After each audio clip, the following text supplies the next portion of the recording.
All right, so boom, man. We got an interesting video that I've been wanting to know. You know what I'm saying? I've been really wanting to watch a video like this for the past 5 years now. You know what I'm saying? And we finally got one. I finally found one.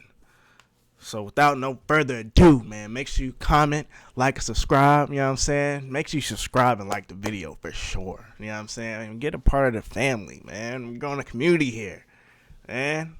Let's go ahead and get to this video, man. Kobe, man. R.I.P. The helicopter's engines roared as it tried to pass through the wall of gray clouds. Inside, the pilot gripped the controls. If y'all didn't know, I was Spring 24 of the Beta Iota chapter of Alpha Fraternity Incorporated. 2-4. To see anything through the window. He was flying blind. There was only one thing for it. He had to climb. Suddenly, a hillside appeared out of the mist. The helicopter slammed into it, erupting in a fireball and killing all on board, including an NBA legend. On today's episode of the infographic. Like, imagine flying and then, oh my gosh, yo. Like, and it was one of those things that they didn't even know what happened. You know what I'm saying? I just know it was. Hopefully they didn't suffer, because yo, I just know being in that helicopter was the scariest thing, yo. We'll uncover what really happened to Kobe Bryant's helicopter on that fateful day. Kobe Bryant woke early on the morning of Sunday, the 26th of January, 2020. While he was a devout Catholic who would normally go to church every Sunday, today was different. He and his daughter Gianna had to be at the John Wayne Airport to catch a 9 a.m. helicopter flight. He didn't have time to attend Mass that morning, but he did have time to pray. As the local priest prepared for the 7 a.m. Mass, he ran into Kobe, who had a small amount of holy water on his forehead. After exchanging a few words, Kobe headed home to pick up Gianna and then on to John Wayne Airport. The reason for their flight that day was because of a basketball tournament at the Mamba Sports Academy, owned by Bryant. The tournament was a 2-day-long event, and Gianna's team, the Mamba Ballers, were due to headline the day's games. Thousand Oaks was roughly an 80-mile drive from Kobe's in Newport Beach. The route went through some of the most congested roads in the country and took at least 2 hours to complete. The helicopter ride would take roughly 30 to 40 minutes and avoid any lengthy tailbacks. And on today's trip, there would be more than just the Bryants on board. As they arrived at the airport, 2 of Gianna's teammates were already waiting: Alyssa Altobelli and Peyton Chester, along with their parents, John and Carrie Altobelli and Sarah Chester. Also among the group was Christina Mauser, an assistant coach for the Mamba Ballers. As the families chatted, on the tarmac, the helicopter was being prepped for takeoff. Piloted by R.I.P. the helicopter was a 1991 Sikorsky S-76B owned by Island Express, a charter company that's offered rides throughout Orange County and the surrounding areas. At 9:06 a.m., after Sabayan had completed his pre-flight checklist. And this makes it so scary to fly, you know what I'm saying? Because I drive, you know what I'm saying? But sometimes I wish I could fly to places, because driving 6 hours in a car or an hour and a half be killing me, you know what I'm saying? To get there in like 30 minutes, like, that's luxury. But being that this situation happened, it's a little scary to do so, because you never know. Getting in the air, they say it's more dangerous driving than flying, but either or is dangerous. You know what I mean? The party were given the clearance for takeoff. Due to poor weather conditions, Sabayan couldn't take his normal route, which was like a straight shot over the Hollywood Hills to Thousand Oaks. Instead, he was going to follow some of the major highways in the area. I don't think he's seen the mountain. From Newport Beach, he followed I-5 to the northwest at a speed of about 150 knots.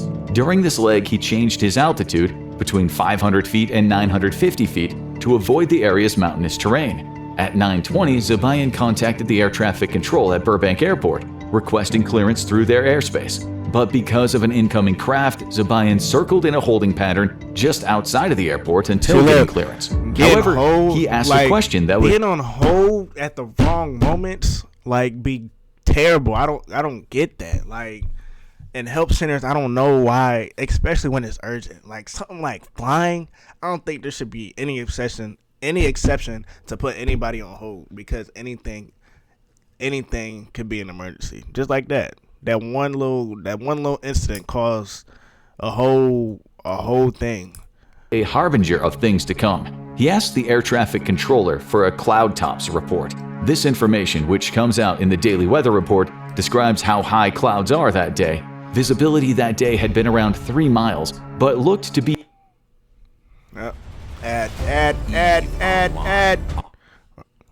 Apple.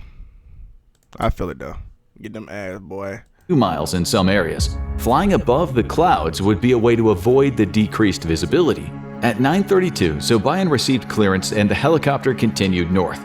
It continued to follow I-5 until entering Van Nuys airspace at 9:35. Zobayan intended to follow US Route 101 that would end at the Camarillo Airport, a 20-minute drive from the Mamba Sports Academy.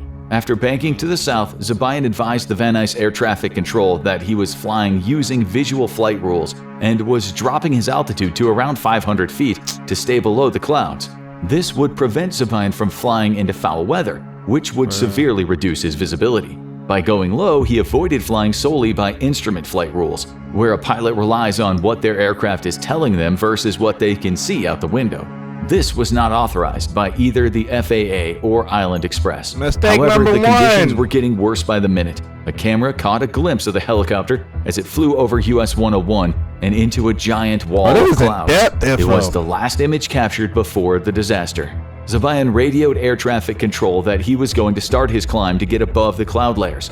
Zobayan pulled back on the controls, beginning an aggressive rate of ascent. The helicopter went from 470 feet above the ground to 1,600 feet in just over 30 seconds. Dang. Suddenly and without warning, the helicopter began increasing speed and banking hard to the left away from the highway. Noticing something was wrong, air traffic control radioed Zobayan, asking what his intentions were. Zobayan responded that he was climbing to 4,000 feet, but the helicopter was descending rapidly. As the helicopter hurtled toward the ground, a mountain biker watched in horror. He screamed at the pilot to pull up. His cries were drowned out by the screech of the engines. Seconds later, the hillside erupted in a huge fireball. The 911 call came within seconds. At first, the sheriff's office and fire department only knew that a helicopter had crashed due to several eyewitnesses. By the time the fire department arrived on the scene, it was too late. There were no survivors. Within 2 hours, TMZ broke the story that Kobe Bryant and the other passengers were dead, sparking the first controversy of the tragedy. But how a tabloid found out about Kobe's death first would be one of many conspiracy theories surrounding Kobe's death. One of the prevailing theories is that someone must have sabotaged the helicopter. Zobayan was an experienced pilot with nearly 9,000 hours of flight time, including 2,000 hours in that particular helicopter. Added to that, Island Express had no reported accidents, so there was nothing on the surface that led investigators to believe there was something nefarious about the flight. But they would only truly know by examining the wreckage. The investigators spent several days collecting all the pieces of the wreckage from the Calabasas hillside, and what they found was surprising. The first thing that was ruled out was the possibility of the helicopter running out of fuel. This was due to the huge fireball and extensive thermal damage across the crash site. Next, the investigators looked at possible damage to the rotors or engines. However, they found nothing that would suggest rotor damage or engine failure. But what if the issue wasn't the helicopter and something happened to the people on board?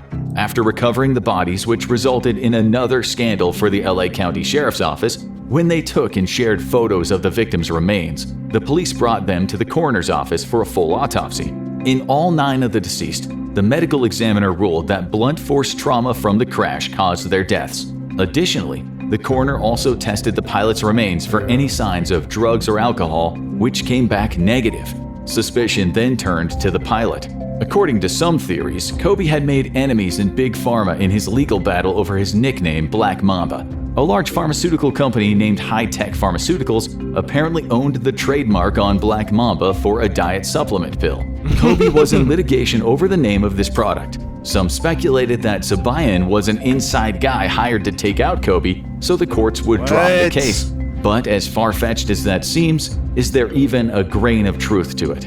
Zobayan was hired by Island Express in 2011. Over the years, the already experienced pilot rose through the ranks and eventually became the head pilot in the company. Thanks to his experience, Zobayan frequently got the highest paying and celebrity clients, such as Kobe Bryant. It's unknown when exactly Zobayan started flying Kobe around, but it was for at least several years. But the pair's relationship soon went beyond merely professional. Over time, Kobe began exclusively requesting Zobayan to be his pilot whenever he had to travel. As the years went on, Kobe trusted his experience so much that he even allowed him to fly his children around without him present. In the year before the accident, Zobayan flew Kobe on several different occasions. People familiar with their relationship viewed it as a close friendship, and no one ever saw them fighting or arguing. So, if no one sabotaged the helicopter and the pilot was not an inside man for Big Pharma, what really happened that day? As mentioned previously, the weather conditions were poor that day. The visibility in the area was around 3 miles. The area where the helicopter crashed was known for bad visibility. A canyon to the south acted like a funnel, bringing adverse weather from the coast inland. This is confirmed by several cameras in the area, including one about 2 miles away that shows intense cloud cover 1 minute after the accident. The evidence shows that Zobayan, certified for visual flight rules only, navigated according to standard policies and procedures. As he made his way onto Route 101, he intended to stay below the clouds that were hovering around 1,000 feet. As he steered his helicopter toward the tricky spot along Route 101, he encountered near zero visibility conditions. Relying on his training, Zobayan kept the helicopter on a steady course, wanting to go straight up and far above the clouds. The earlier weather report said clouds were at 2,400 feet, and he wanted to climb to 4,000 feet to be sure he could avoid them. But there was a problem. Because of his inexperience in flying with instruments combined with the sudden restricted visibility, Zobayan experienced a phenomenon known as spatial disorientation, or the leans. This is when your inner ear tricks you into thinking you are going one way, but really you're going the other way.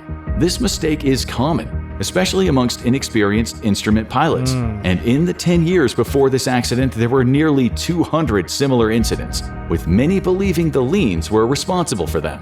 As he was relying on intuition, Zobayan continued banking hard to the left since he felt the helicopter going right. He had lost spatial orientation because of the visibility, and then made the mistake of going down instead of up. Both of these factors occurred at the same time, which explains why Zobayan banked down and left instead of going straight up. It was this combination of poor weather conditions, a psychological phenomenon, and horrible luck that caused the death of Kobe Bryant and 8 others that day. Now go watch the most surprising historical celebrity deaths or freak. Now I'm not gonna lie, that was very in depth. Like, I didn't know a lot of that. I thought the people on the plane was people they didn't know. I knew she had her teammate on there and some more stuff, but I thought there was some strangers on there as well, like they didn't know, like just a random family. But nah, that's bro.